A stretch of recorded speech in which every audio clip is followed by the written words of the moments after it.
Conservative, and I'm proud of it. I'm running for sheriff for the same reason I ran for the state legislature, and that's to serve the people, not lord over them. One of the things that a sheriff... A little bit louder. I thought I was being really loud. Is this better? Like I said, I'm Dan Dumaine, and I'm proud to be a constitutional conservative. I'm running for Rockingham County Sheriff. And I'm running for the same reason that I ran for the New Hampshire State Legislature, to serve the people and not lord over them.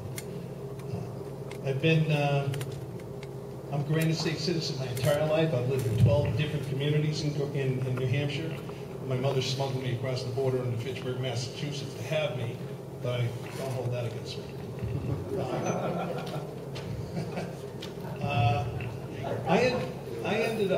I've got my fifth and final term at the New Hampshire House, and you can tell by my voting record that I'm very conservative.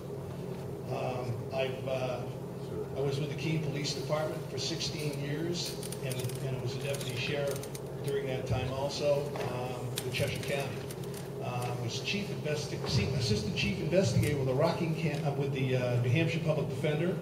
So I've been on both sides of the fence. I've been on the defense side, I've been on the prosecution side. I was a prosecutor with the Troy Police Department, part-time police department in Troy, New Hampshire. I moved over this way when I got hired with the New Hampshire Public Defender. And right now, in order to supplement my $100 a year free tokens and really neat-looking license plates, I've had to take on my own business as private investigator. Right now, I have an agency that I'm operating. And so I've been doing this for 38 years.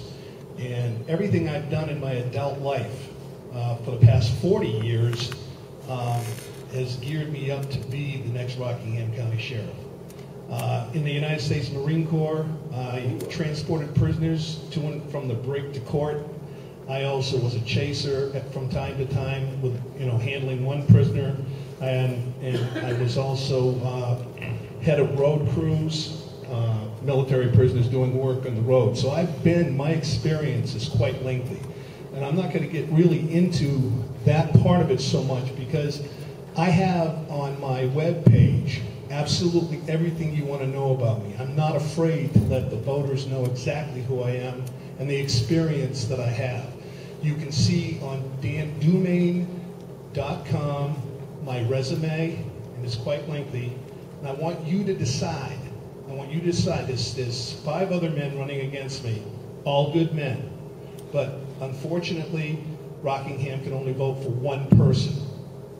And I want you to know exactly the experience I have so that you can make that decision. Now, real quick, I want to just discuss 2 things. I've got 5 questions that have been asked me by the voters, and they're also on my webpage, and I've answered them. One is on gun rights. Where do I stand on gun rights? Now, politicians don't seem to want to talk about that. And it's very easy to talk about it here, but it's sometimes very difficult to talk about it elsewhere. Law-abiding citizens who carry guns do not frighten me. As a matter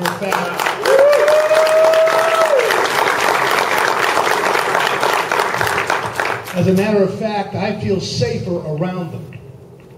Now, what scares me are the convicted felons who haven't got the guts to carry in the open, and I'm sure everybody knows why, but they do not fear carrying concealed. I'm not going to waste my time and resources on law-abiding citizens who obey the law. And I'm going to be devoting my time to the criminals who need to be put away. I'm going to enforce the laws that are already on the books, and we don't need any more gun control laws.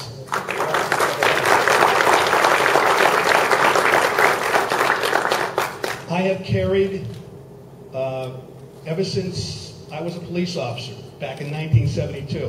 I'm not carrying tonight, but that's my choice. My brother said to me one time, he says, "Why are you carrying a gun?" And my answer to him was, "Because I can."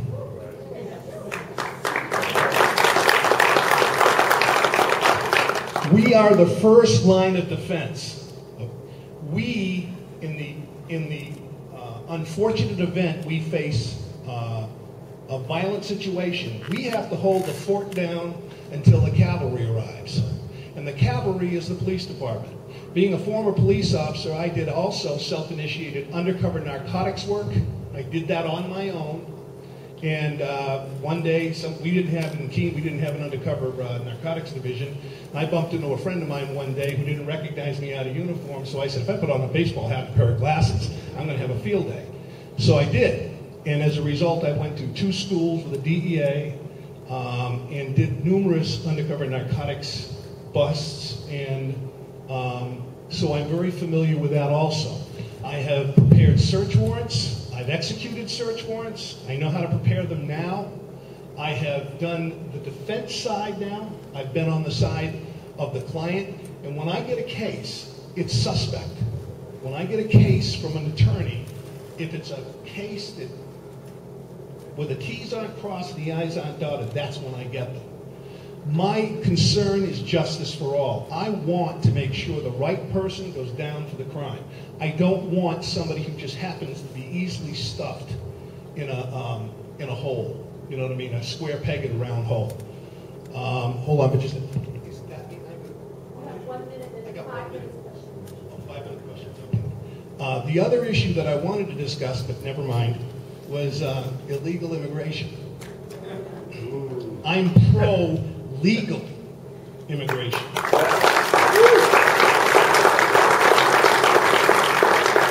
And anti-illegal immigration. If the people of this country have to obey the laws, then whoever's in this country visiting legally or illegally will obey the laws too. And I'm all for, people coming into this country legally. The problem that I do have is it's up to the federal government to stop this at the border. And if they don't, and it comes into our states and our local communities, then they're far-reaching. At that point, they're violating the 10th Amendment, and they need to stay out of it. It's now up to the legislative branch of government to make these laws. And I'll tell you right now, Eric Holder and Mr. Napolitano, unlike them, I read the Arizona law.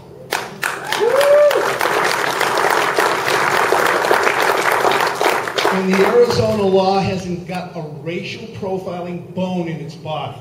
As a matter of fact, it specifically says you cannot stop anybody without a reason to stop them.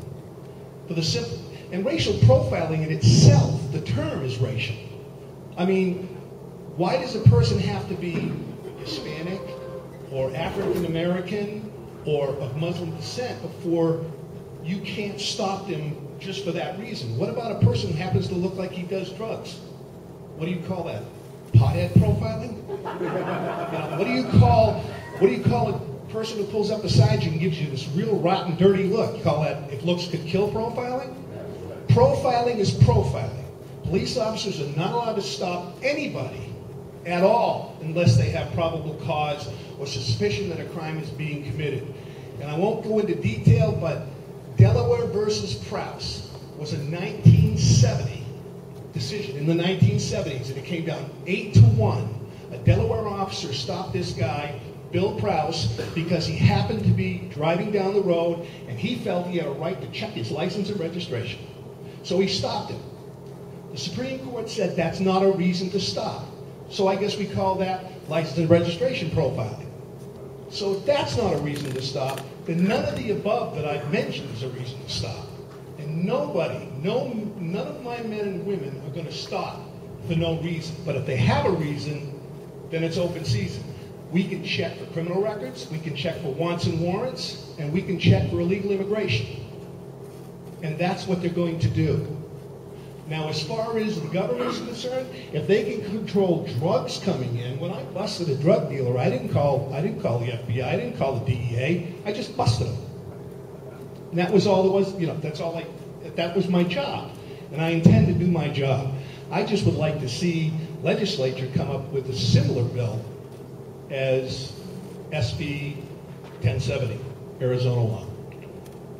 All done.